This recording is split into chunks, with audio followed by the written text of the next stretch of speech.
Oh, ito, ganito kalaki ang isang budgies, mas malaki pa sa kamao, no, na isang tao, malaki pa sa kamay, no? Laki. Hawak-hawak ni Sir Joel.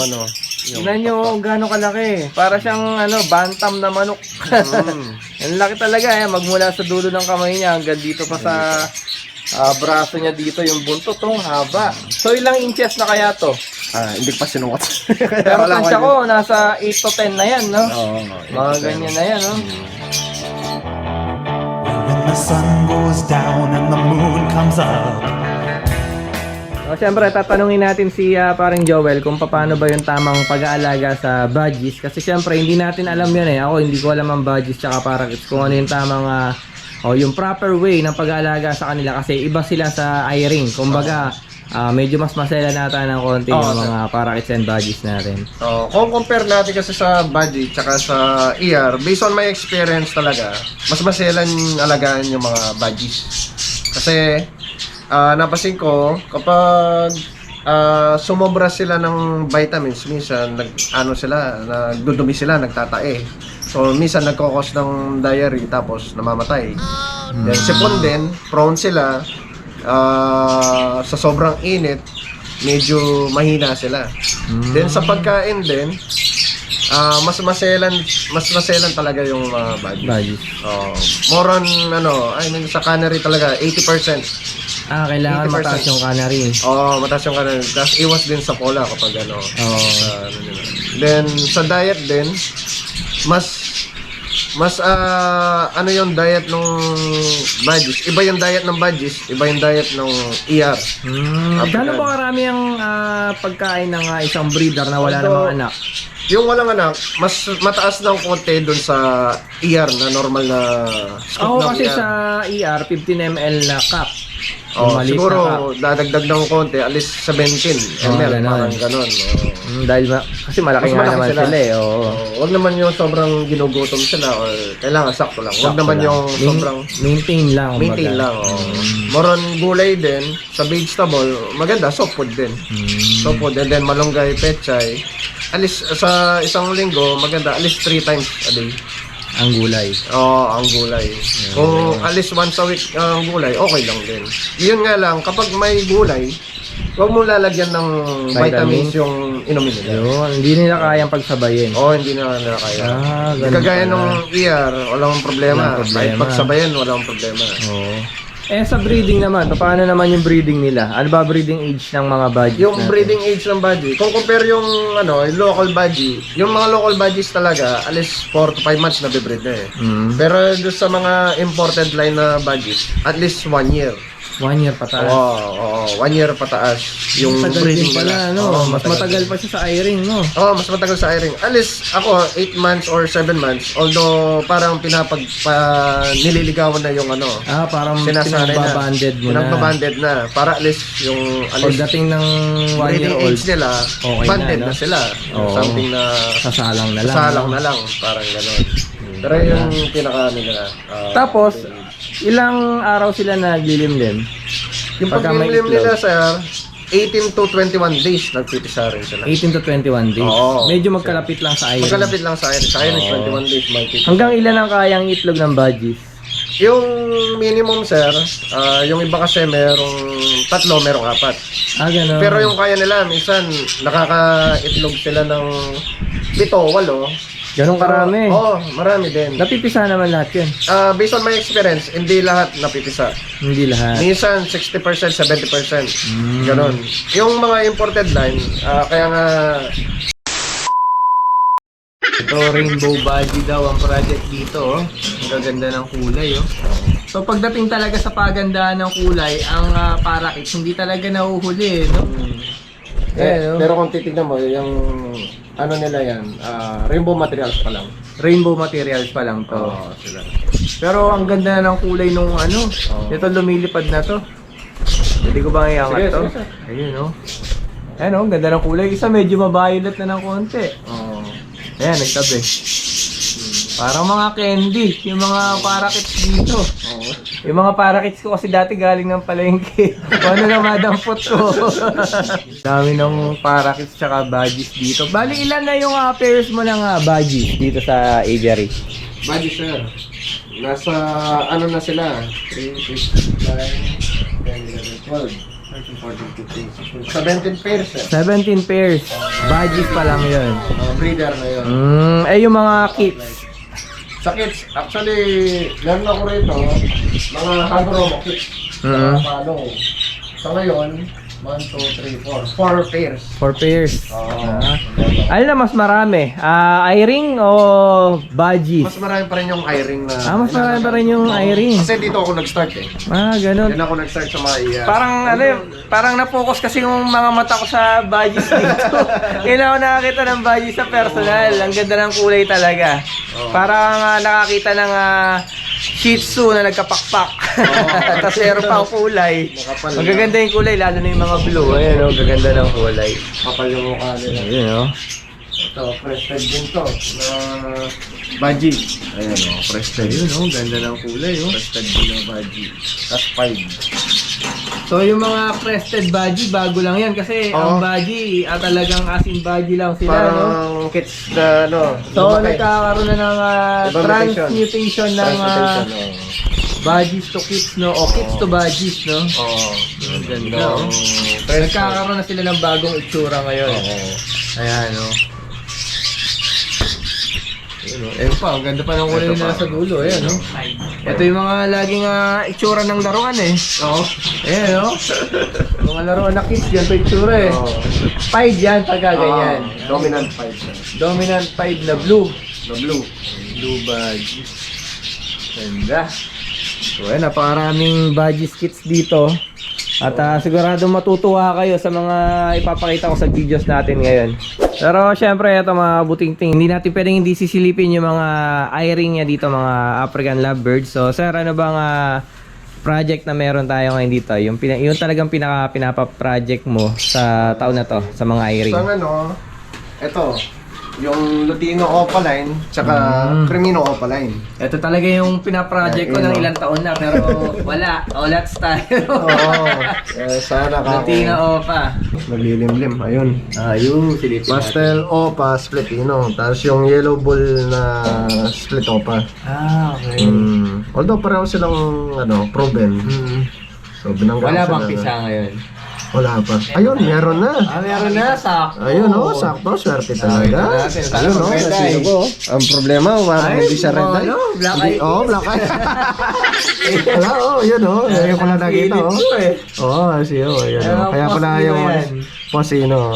Alis, di pa siya red eye, Kaya. Ayaw ko lang sa baba niyan, mamaya pag lumabas yun, ayun alis back to back, pala. Back to back pala. Yan, nag-focus ako sa mga Mr. Pale. Yan. Ito may mga pale. Green Opa Pale. Na split Pablo, yung pastel na Opaline na split Pale. Yan sila. Mga Opa Pale project. Opa Pale project.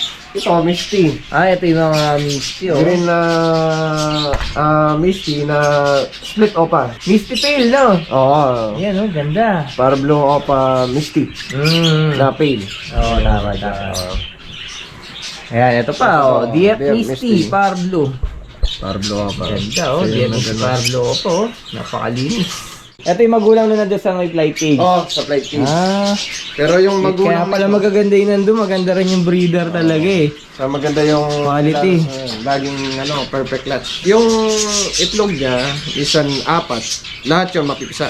Lahat yung mapipisa. Minsan 5, lahat yun mapipisa. Lahat yung mabubuhay. Oo, nabubuhay. Good breeder. Good breeder. Madalang lang na Pwede ba natin silipin yung mga anak nila ngayon? Ayan, silipin natin ha. Ayaw magpabukas Ayaw sa akin. Buksan natin. Ayun malalaki na pala yung anak ko. So back to back Opa ba yun nandito? Opa lahat to Mga Misty Opa, no? Ayan Parblo Misty Opa. Blue Misty Opa. Ayan dalawang pares pala dalawang Parblo tsaka dalawang Blue Opa Misty. Galing. Ito naman, Phil, tsaka Misty. So nagpa-project ka rin ng Misty Pale, no? Misty Pale, ito. So split, no? Split. Misty, split Pale, no? Oo. Ito yung Ay, may anak na, ayan. Oo, kaya nga linagyan ko ng mais. May anak na, yun, So, ano na split to? pail. Split pail. Oo. Na pwedeng maging misty, no? Oo. Ayun. Ito, mga Blue Series. Ayan. Ang mga Belgium line na to. Oo, Belgium line mo. Kaya pala maganda yung mga ulo. Oh. Solid. Ayan, no? DF Violet Perso. Oo, no? Ang ganda ng size nila, no? Oo, kaya nga. Ang laki. Ito ba yung Perso yung nasa, lover. ano? Yung nasa perch? Oo. Oo, ang laki. Oo. Napakalalaki talaga ng perso, lalo na kapag pure, no? Oo. Pagka Kung pure perso talaga. lover ka. Big size. Pero Kung perso lover kayo, yan, kuha kayo ng line dito kayo, no? Eh, parang Joel, eh, no? Magaganda yung perso dito. Ito naman, wild type. Pure Belgium din. Oo. Yan, meron ako doon, isa lang. Pure Belgium. Itlog lang yun. Ngayon, ano na, ibon na. Bigay ni, ano, Sergio. Ayun, no? Maganda. Ito yung mga talagang trademark na itsura ng lovebirds, eh. Yung mga wild type. Wild type. Yan, no? Maganda. Original na perso. Pagka nga bibili kayo ng stop toy ng lovebirds, ganito ang kulay, eh. Ganito yung itsura, eh, no? Para mga laruan, no? Ganda, oh. Tapos yun nga pala, may naalala ako mga kabutingting kay paring Joel. Kung naalala niyo yung unang vlog ko kay Sir Jeffrey De Los Santos, yung hinawakan kong Parblo Dan. Unang best kumakawak ng Parblo Dan. Siya yung nakakuha nun. Nasa kanya yung Parblo Dan, kaso wala daw dito sa Aviary, sayang. Magkakaroon sana kami ng, anong tawag doon?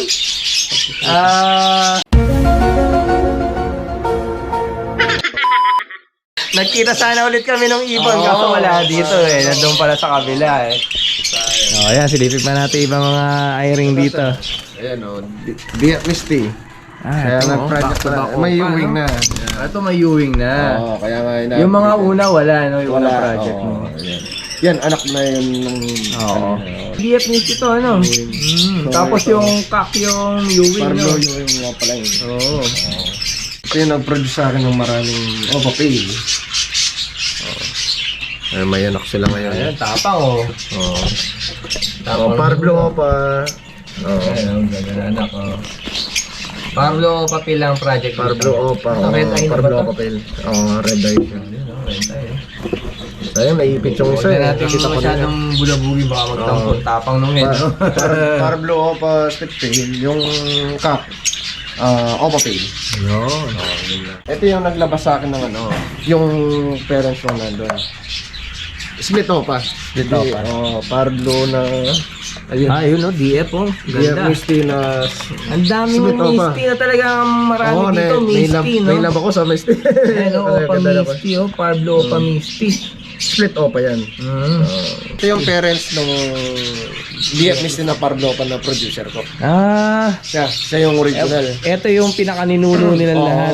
So lahat ng mga Misty mo dito, halos bloodline nila. Oo. Nag-start ako sa normal na Misty. So, Kaya pala tapos maganda nag-split. ito. Oo, Ang kaya ganda nag- ng... kaya Magaganda nag-split. yung mga Misty dito eh. Ayun, no? Ang pinagmulan pala, eh, quality rin. Ayun, no? Oo. So talagang ano siya, pure na Fisher o split Opa, no? Yung nasa likod eh, no? Ganda, oh. Yun. Ito, Crimino, ganda. Crimino. Project Crimino Opa. Oo. So alin ang split Opa? Yung green? Yung green. Yung green, eh. Ito. Split Ino siya. Split Ino. Ayun, ayos pala eh. Galing din sa Ino. Ganda. So ito, ganito kalaki ang isang badges. Mas malaki pa sa kamao. No, na isang tao. Malaki pa sa kamay eh, no? Oo, laki na. Hawak-hawak ni Sir Ano lang Joel. yung ano. Tingnan nyo gaano kalaki. Para siyang bantam na manok. Ang laki talaga eh. Magmula sa dulo ng kamay niya hanggang dito pa sa braso niya dito yung buntot. Ang haba. So ilang inches na kaya to? Hindi pa sinukat. Pero tansya ko, nasa 8 to 10 na yan, no? Oo. Mga ganyan na yan, no? Yan, no? Gandang ibon, no? Tingnan natin sa showbox, mas maganda daw. Ayun, nasa showbox na, oh. Ayan, no? Ganda, oh. Anong klaseng badge nga ulit to? Ano yan, sir? Blue? Blue, normal blue. Normal blue, no? White face. Ayun, no? Ganda, oh. Yan. Kung forma na siya. Tikas, no? Kumbaga, parang sa manok. Ito yung mga Texas, eh. Oo. May may tikas, may talaga, oh. May tigas yung tindig nila, no? Ganda, oh. Yan, gandang ibon, mga kabuting-ting badges. Marami dito kay Sir Joel sa Mexico, Pampanga. Alin ba mas malaki sa mga badges? Yung hen o yung Kasi sa airing natin, hen eh. Hen, minsan kasi depende sa sa Purity genes nila. Purity. Mm. Minsan may malaking hen, kagaya nito, 5 to 6 months pa lang, malaki na. Hindi Wala pa breeding age Wala pa to, sa no? breeding age, pero malaki na rin. Ayan, tignan natin to. Ito, more than 1 year na to eh.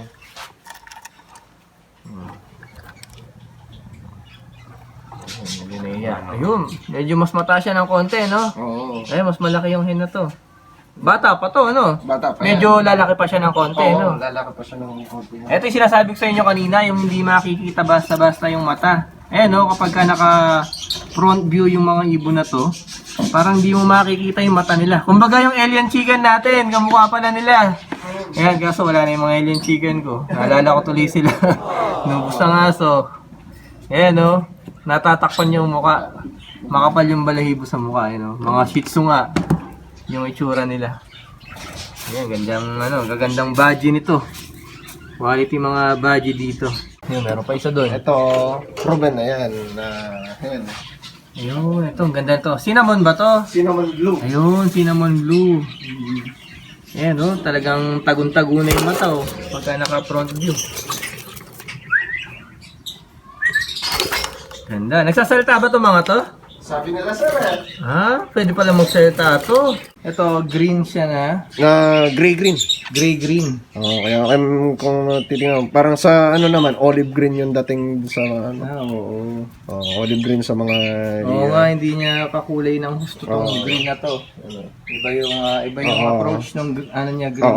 May cinnamon green, may normal green, Oo. may gray green. Parang may olive green. Baga parang DF green, no? Oo, parang DF. Badge. Ay, ganda ng badge, mga buting tingin ko lang na-appreciate to kasi ngayon ko lang nakita sa personal to eh. Tsaka sa mga imported line. Pwede ko ba hawakan yan? sige sir. Ayan, subukan natin hawakan gano'ng kalaki para ma-experience ko. Ayan, dahan-dahan, wala akong pambayad dito. Okay lang. No, laki oh, tignan nyo ha. Magmula dito sa braso ko, hanggang dyan sa dulo ng kamay ko, oh. Ganyang kalaki yung ibon. Ito yung kulungan ha. Tignan nyo yung kulungan, kung gano'ng kalaki yung kulungan ha. Pag tinayo natin siya, ayan no, halos lagpas sa kalahati ng kulungan na to, ganyang kahaba yung ibon. Ayan no, laki oh. Laking ibon ng mga badges na to. Ay, nangangagat din pala siya. Aray. Nangangagat din siya. Nangangagat din pala ito mga to. Ito, nasa rito dito. Ayan no. Ito sa rito. Ito pang to eh. Plano daw pala niyang isali ng bird show to, no? Ayan, kaya pala magaling mag-perch tong isa. Parang humuhuli pa, oh. Siya ba yun? Humuhuli? Yung kakatil pala yun. Tapos nyo, sa mga imported line, ang tawag nila back feathers, yung makapal yung balahibo nila. Isa sa mga features ng mga badge. Makapal. Yung maganda, yung makapal yung balahibo ng pagkahawak mo, napasin mo, iba yung yung back feathers. Pero maliit lang yung katawan. Parang haba ng balahibo niya, no? Oo, haba yung balahibo. Haba yung balahibo. So yung frontal blow, yung head blow or directional, saka yung mass. Ang tawag dito sa ganito, frontal blow? Front blow. Yun. So yung directional, yun yung kids walang ganun eh. Wala. No? Wala. Saka yung mass, ito. Yan. Tsaka build yung katawan. Ito galing talaga, ang tikas pumorma nito. Oh. Pwedeng manalo sa bird show to. Ayan oh, ganda. Tignan niyo yung kulungan ha. Ayan oh, tignan niyo yung kulungan kung gano'n siya kalaki. Halos sasayad din yung buntot niya. Gandang ibon ito. Badges. Ito pala mga kabuting kaya pala IA ang pangalan ng aviary. Silang dalaw pala yung IA combination. Ano pangalan nila? Isold. Isold. And then Axel. Kaya Gaganda ng pangalan kaya pala IA aviary.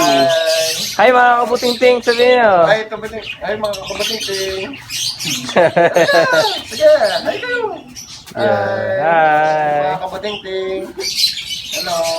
So, ayun mga kabuting-ting oras na, no, at medyo baka gabi na tayo, tsaka baka may gagawin pa si pare ko dito. Siyempre, bago tayo malis, ito, meron tayong dalang Dali Buting-Ting Probiotics. Wow. Ayan, para masubukan ni paring Joel Talagang yung susubukan. probiotics natin sa mga alaga niya dito. Probiotic. Ayun, maraming salamat ulit, pare. When the sun goes down and the moon comes up,